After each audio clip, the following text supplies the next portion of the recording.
Imagine this. It's December 14th, 1996, in a Walmart in New Brunswick, Canada. The doors swing open, and a tidal wave of 300 shoppers floods the aisles. They're not here for holiday deals or groceries. They're here for a single giggling red monster. This is the peak of Elmo mania. In the middle of this chaos is Robert Waller, a store clerk just trying to do his job. But in the frenzy for the Tickle Me Elmo doll, he's knocked to the ground. A stampede of desperate shoppers tramples over him. They don't stop to help. Instead, they rip the dolls right out of his hands. One person pulls so hard they tear the crotch of his jeans. As he lies there, kicked and injured, the mob snatches every last Elmo. Waller ends up in the hospital with a broken rib, a pulled hamstring, and a concussion. This wasn't an isolated incident. It was a snapshot of a nationwide phenomenon. So, how did a simple children's toy, a fuzzy red monster that giggled when you squeezed its tummy, turn sensible adults into a rampaging mob? How did it become the single most sought-after item of the 1996 holiday season, sparking fights, stampedes, and even a secondary market where dolls sold for thousands of dollars? The story of Tickle Me Elmo is more than just a toy craze. It's a fascinating look at marketing genius, media hype, and the absolute chaos of consumer demand. To understand it, we need to go back to the beginning, to a man named Ron Dubren, who had a simple idea for a laughing toy. Dubren initially envisioned a chattering monkey. He even created a prototype, a plush primate that would laugh when you tickled it. He pitched his idea to Tyco Toys, but they weren't sold on the monkey. However, the concept of a ticklish toy intrigued them. Tyco had recently acquired the license for Sesame Street characters, and they saw a golden opportunity. What if they paired this laughing mechanism with one of the most beloved characters on television? Elmo was the perfect candidate. By the mid-90s, the little red monster had become the breakout star of Sesame Street, adored by millions of toddlers for his sweet, high-pitched voice and infectious giggle. The marriage of Dubren's technology and Elmo's popularity seemed like a match made in toy heaven. But creating the doll wasn't easy. The engineers at Tyco had to perfect the laugh. It couldn't just be a single, repetitive sound. It needed to build, starting with a small chuckle and escalating into a full-blown, shaking, hysterical laugh. They wanted the doll to feel alive, to react just like a child being tickled. After countless prototypes and sound chips, they finally nailed it. The doll would start with a tee-hee, and as you kept tickling, it would escalate into, "Oh boy, that tickles," while vibrating uncontrollably. With the product perfected, Tyco launched a brilliant marketing strategy. They knew they had something special, but they needed to create a buzz. The first masterstroke was getting the doll into the hands of Rosie O'Donnell.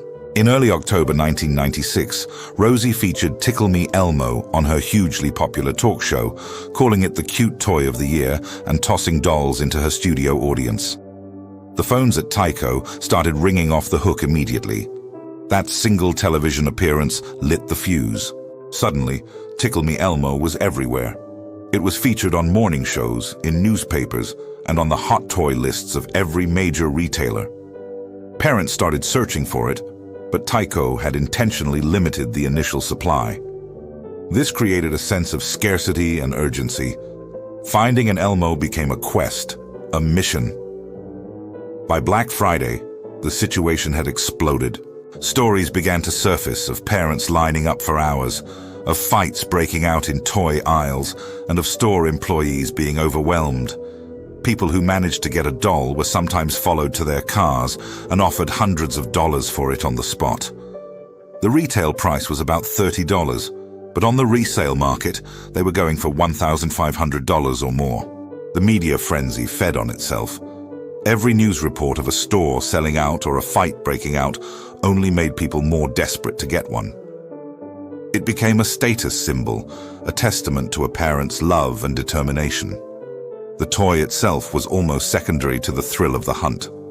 The story of Robert Waller, the trampled Walmart clerk, became the most extreme and widely reported example of just how far people would go. The Tickle Me Elmo craze of 1996 has since become a legendary chapter in pop culture history. It was a perfect storm of a lovable character, innovative technology, brilliant marketing, and pure, unadulterated consumer panic. It showed the world the incredible power a simple toy can have over our collective psyche. Do you remember the absolute chaos of the 1996 holiday season? But how did this simple children's toy ignite such pandemonium? The story is wilder than you think. Let's rewind the clock to July 1996. The toy company, Tyco Preschool, quietly releases Tickle Me Elmo. There's no big bang, no media blitz. It's just another cute Sesame Street toy. Tyco anticipated a respectable run, maybe a popular stocking stuffer, but they certainly weren't betting the farm on it. They produced a conservative 400,000 units for the entire holiday season. And for a while, it seemed like their prediction was spot on. As late as Black Friday, the day that traditionally kicks off the holiday shopping madness, you could still stroll into a store and find Elmo sitting patiently on the shelf. There was no sign of the storm that was brewing just over the horizon, but beneath the calm surface, the ingredients for a perfect toy frenzy were coming together. The 1990s were a unique time. The economy was booming and consumer culture was reaching new heights. More importantly, parents had a recent traumatic memory of a similar craze, the Cabbage Patch Kids riots of the 1980s. They remembered news stories of shoppers literally coming to blows, fighting over dolls in the aisles. This created a kind of preemptive anxiety. The fear of missing out wasn't just about disappointing a child, it was about losing a battle in a highly competitive retail war. This collective memory primed the public for another "it" toy. The spark that lit the fuse came from an unexpected source. In October, the popular daytime talk show host Rosie O'Donnell featured Tickle Me Elmo on her show. She loved the toy, gushing about how adorable it was and tossing them out to her studio audience every day. Suddenly, Elmo wasn't just a toy. It was a celebrity-endorsed must-have. Millions of viewers saw this, and the idea began to plant itself in their minds. My kid needs that Elmo. The demand started to simmer, then boil. By the time Tyco realized what was happening, it was already too late. They frantically ordered another 600,000 units, but production and shipping take time. That initial underestimation of 400,000 units created the one thing that turns want into need: scarcity. And that's when Elmo mania truly exploded. The media caught on, and news reports started running stories about the nationwide search for this elusive red monster. Every segment showing empty shelves and desperate parents only fueled the fire. It became a self-fulfilling prophecy. The more the news talked about Elmo being sold out, the more people were convinced they had to have one. The toy went from being a fun gift to a status symbol, a trophy of a parent's love and dedication. The price, originally around $30, skyrocketed on the secondary market. People were paying hundreds, even thousands of dollars for a single doll. The holiday season descended into pure madness. There were stories of stampedes, of employees being trampled when new shipments arrived. People followed delivery trucks to stores. A clerk in Canada was hospitalized after a mob of 300 shoppers rushed him for a case of the dolls. It was absolute pandemonium, a bizarre chapter in pop culture history where a giggling Muppet brought out the most frantic, competitive instincts in otherwise reasonable people. It wasn't just a toy craze. It was a social phenomenon, a lesson in supply, demand, and the incredible power of media hype. Looking back, Tickle Me Elmo stands as a testament to that unique moment in time. It was the perfect storm of a lovable character, a manufacturing miscalculation, a powerful celebrity endorsement, and a public primed for a frenzy. It changed the toy industry forever, teaching companies the high-stakes game of predicting the next big hit. Have you ever wondered how a simple, fuzzy red monster could cause a nationwide frenzy? How did Tickle Me Elmo, this lovable character, spark such utter madness in the winter of '96? Well, today, in our third episode on the Elmo phenomenon, we're digging into the secret origin story. And trust me, it's a tale filled with happy accidents, near misses, and a laughing chimpanzee. It all starts not with Elmo, but with a chimp. Meet the inventors, Ron DeBren and Greg Hyman. Back in the day, they weren't thinking about Sesame Street. They had created a prototype for a toy, a primate named Tickles the Chimp. The concept was simple but brilliant, a toy that would laugh when you tickled it. It was a clever piece of engineering, but it hadn't found its perfect home just yet. Then, everything changed. The toy company Tyco entered the picture. The executives at Tyco saw the potential in DeBren and Hyman's laughing mechanism. They took one look at the chimp prototype and had a light bulb moment. This is where the story gets really interesting. The chimp concept was officially scrapped, and the team started brainstorming which character would get the tickle treatment. Can you believe they almost went with a Tickle Me Taz? Yes, the Tasmanian Devil from Looney Tunes was a serious contender. Imagine a world where parents were fighting over a spinning, giggling Taz instead of Elmo. It was a fascinating what-if moment that shows just how close we came to Tickle Me. Elmo never even existing. But fate and a little bit of marketing genius intervened. The team ultimately decided that the gentle, sweet-natured Elmo was the perfect fit for the giggling, shaking toy. The anemic chimp was out, and the iconic red monster was in. The design was brilliantly simple, yet utterly irresistible. It had a unique, escalating laughter feature. Tickle Elmo once, and he'd let out a cute little giggle. Do it a second time, and he'd laugh a bit harder. But tickle him 3 times in a row, and he would shake and vibrate, falling into a fit of hysterical, infectious laughter. It was this escalating feature that made the toy so captivating. You just couldn't help but tickle him again to see what would happen next. With the character chosen and the design locked in, Tyco prepared for the launch. But here's the kicker. Nobody, not even the executives at Tyco, predicted the storm that was about to hit. They saw the toy as a solid product, sure, but their internal projections were for what they called a modest success. They certainly didn't anticipate it becoming a cultural icon, a phenomenon that would have normally sane adults stampeding through stores and getting into fistfights in toy aisles. As the marketing team began to plant the seeds for the holiday season, they knew they had a cute toy. What they didn't know was that they had bottled lightning. They were about to unleash a fuzzy red tidal wave upon an unsuspecting public. Even as the dolls were being manufactured and shipped, no one could have possibly predicted the pure, unadulterated frenzy that was just around the corner. The stage was set for one of the most chaotic and memorable holiday shopping seasons in history, all thanks to a little red monster who just wanted a tickle. The Tickle Me Elmo craze was just starting to simmer, but a few key media appearances turned that simmer into a roaring boil. It all started with Rosie O'Donnell. Imagine the scene. Hundreds of people cheering, all holding this giggling red doll. Suddenly, across America, a switch flipped. Kids saw it, parents saw it, and everyone decided they absolutely had to have one. But the media love fest didn't stop there. The toy soon made its way onto the set of The Today Show. Host Bryant Gumbel was seen on national television, playing with Elmo, laughing as it shook and giggled. This wasn't just a kid's toy anymore. It was now a certified cultural phenomenon, endorsed by some of the most trusted faces on TV. For any parent watching, the message was crystal clear. This was the hot toy of the season. If you wanted to be the hero of Christmas, you needed to get a Tickle Me Elmo. The impact was immediate and staggering.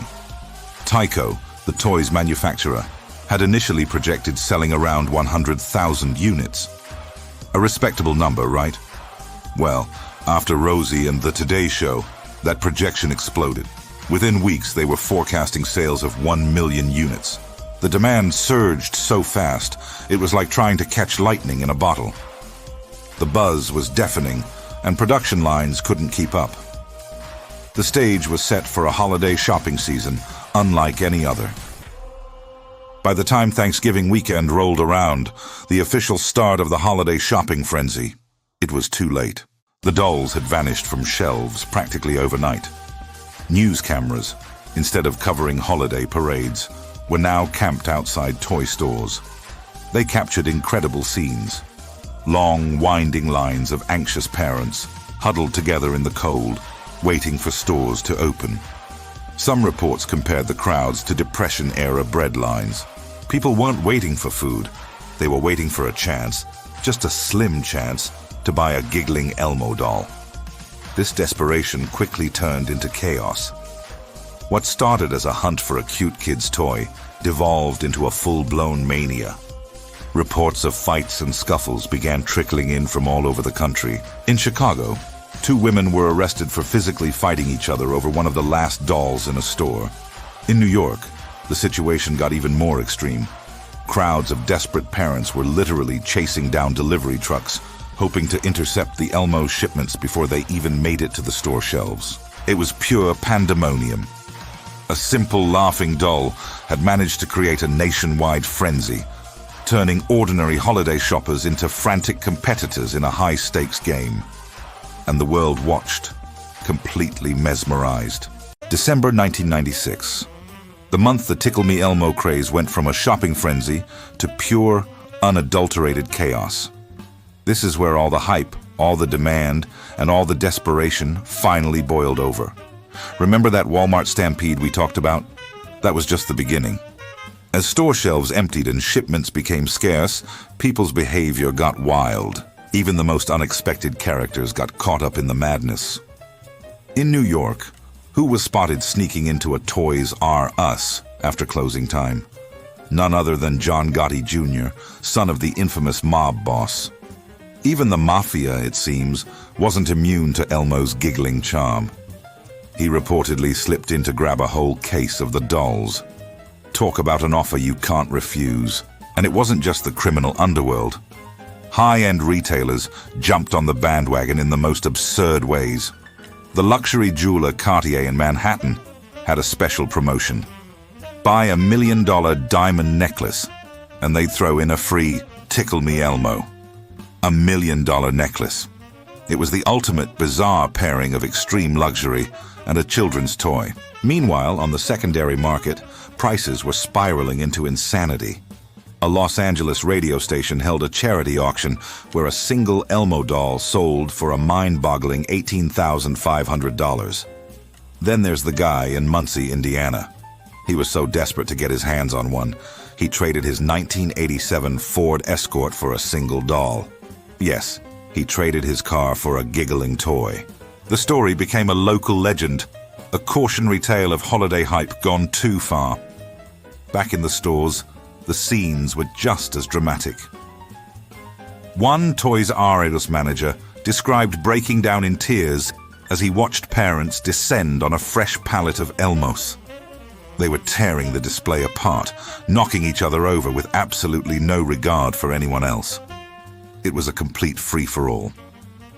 The manufacturer, Tyco, was under siege. Their offices were flooded with angry calls from frantic parents. It got so extreme that some people even called in bomb threats, screaming that they would blow the place up if they didn't get more Elmos on the shelves. This wasn't just a toy shortage anymore. It was a full-blown social meltdown. It was the absolute jaw-dropping peak of Elmo mania. A perfect storm of comedy, desperation, and genuine horror, showing just how unhinged things can get when everyone wants the exact same thing. If you're enjoying this deep dive into one of history's wildest toy crazes, make sure to hit that subscribe button and turn on notifications so you don't miss the next episode. The shopping frenzy had ended, but the Tickle Me Elmo story was far from over. In the quiet after the storm, the real fallout began. The same news outlets that had whipped up the excitement now started to question the madness they helped create. Critics were harsh, slamming the consumer chaos. Some even accused the toy company, Tyco, of orchestrating the whole thing by deliberately creating a shortage to build hype. Tyco executives fired back, insisting they had no master plan for a shortage. They had simply and massively underestimated the demand. The human cost of this craze became a national conversation. Stories like that of Robert Waller, a store clerk who was trampled, made headlines, forcing a serious look at safety in retail during the holidays. It wasn't just isolated incidents. Police were called to break up fights in toy stores across the country, making arrests as parents brawled over the giggling red monster. For the lucky few who actually got their hands on an Elmo, a new challenge emerged: getting out of the store in one piece. Some Toys R Us stores had to get creative, calling customers individually for their back-ordered dolls and handing them over already gift-wrapped in plain paper so they could make a stealthy exit without attracting thieves lurking in the parking lots. The strangeness didn't stop at the store doors. It seeped into everyday life. In California, public libraries actually had to ban Tickle Me Elmos. Why? Because kids were bringing them in, and their synchronized fits of giggling were disrupting the peace and quiet of the reading rooms. It was official. The Elmo mania had gone from a shopping trend to a genuine cultural phenomenon. By the end of the year, many looked back on the whole affair as a cautionary tale, a stark example of how holiday cheer could curdle into holiday chaos. The nation began to ask itself, what in the world just happened over a simple toy? The year is 1997. The dust from the great Tickle Me Elmo stampede of Christmas '96 has finally begun to settle. The frantic calls, the desperate store runs, the fistfights in the toy aisle. It's all fading into a bizarre collective memory. But what happens after a craze of that magnitude? What's the morning after like for the parents, the toy company, and even Elmo himself? Once the last of the Christmas wrapping paper was thrown out, a strange calm descended. The full stock of 1 million dolls had vanished from shelves by the end of December, leaving a trail of empty-handed kids and exhausted parents. The demand was so overwhelming that it took months for supply to catch up. Can you believe it? Toys R Us was still fulfilling rain check orders from Christmas 1996 all the way into June of 1997.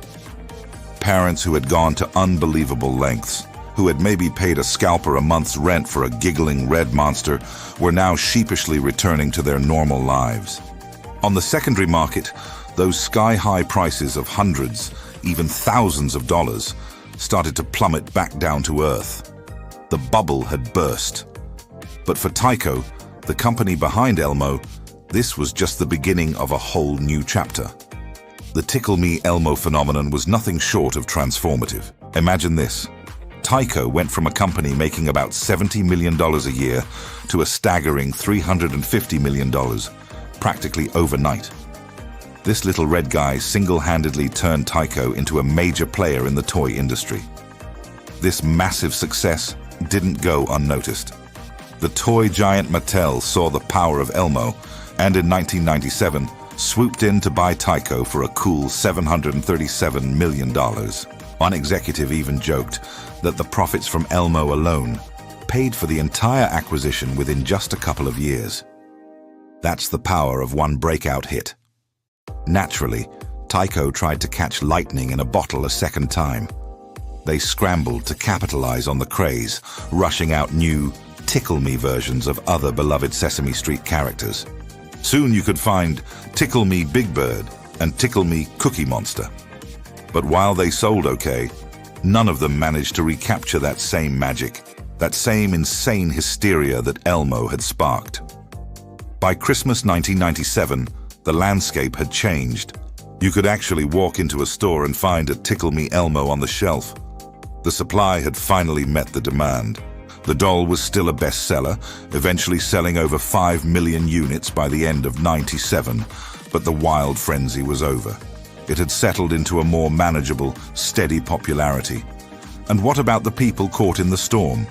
We can only imagine the scalpers, some counting their massive winnings, while others were left holding a garage full of overpriced dolls as their value tanked. It was a high-stakes gamble, and not everyone won. The craze was officially over, and everyone was left to tally the costs, count the profits, and reflect on the lessons learned from one of the wildest shopping seasons in history. Why are we still so obsessed with the Tickle Me Elmo incident all these years later? This is the story of Elmo Mania's lasting legacy, a quirky piece of pop culture history, but also a serious cautionary tale. In the grand hall of toy crazes, 1996's Tickle Me Elmo sits on a throne, right next to Cabbage Patch Kids and Furbies, as a true icon of consumer insanity. It's remembered as one of the biggest success stories in the history of playthings. But it was more than that. It was a full-blown pop culture phenomenon, where parents would literally trample each other just to get their hands on one. The phrase, "Tickle Me Elmo," became instant shorthand for any must-have holiday item that whips shoppers into a frenzy. The chaos of that year forced retailers to completely rethink everything. They had to get smarter about inventory planning and develop new strategies for crowd management, just to handle the demand for hot new products. It also taught an entire generation of parents a hilarious yet painful lesson about materialism. You could almost hear a collective sigh of "never again." Until, of course, the next big craze came along. Culturally, Elmo Mania left behind images and stories that are burned into our collective memory. There was the endless news footage of mob scenes in toy stores, people climbing over each other for a laughing red doll. Then, just a couple of years later, came that famous photo of a couple in divorce court, solemnly dividing their massive Beanie Baby collection. The late 90s were truly the peak era of toy obsession, and the fascination didn't just fade away. A decade later, in 2006, Fisher-Price celebrated the toy's 10th anniversary by releasing TMX Elmo, or Tickle Me Elmo Extreme. It sparked a smaller, but still intense, echo of the original craze. In one shocking incident, a man in Florida was held at gunpoint for the TMX Elmo he had just purchased. The story even made it to Saturday Night Live, where they joked that the robber was taken down by a brand new toy called "Give Me a Reason Bart." These moments show just how deeply Tickle Me Elmo had cemented itself in our culture. So, what makes this story so compelling, even now? It's the perfect mix of chaos, comedy, and pure, unfiltered nostalgia. You have this feel-good children's character, a symbol of innocence, right at the heart of a full-blown adult buying panic. A toy designed to make kids laugh ended up making grown-ups completely lose their minds. It's a tale of innocence and excess, of a simple, giggling plush doll that accidentally exposed the most absurd parts of consumer culture. As we look back on Elmo Mania, it's with a blend of amusement and a little bit of disbelief. We remember the time a little red monster brought shoppers to their knees, literally. And it forces us to ask, what does it say about us that this happened at all? The legacy of the 1996 Elmo craze endures as a weird, funny, and slightly sobering chapter of 90s history. A perfect story for a nostalgic thrill ride. Thanks for joining us on this wild trip down memory lane. If you enjoyed this, don't forget to hit that like button, subscribe, and ring the bell so you don't miss our next dive into pop culture history. See you in the next one.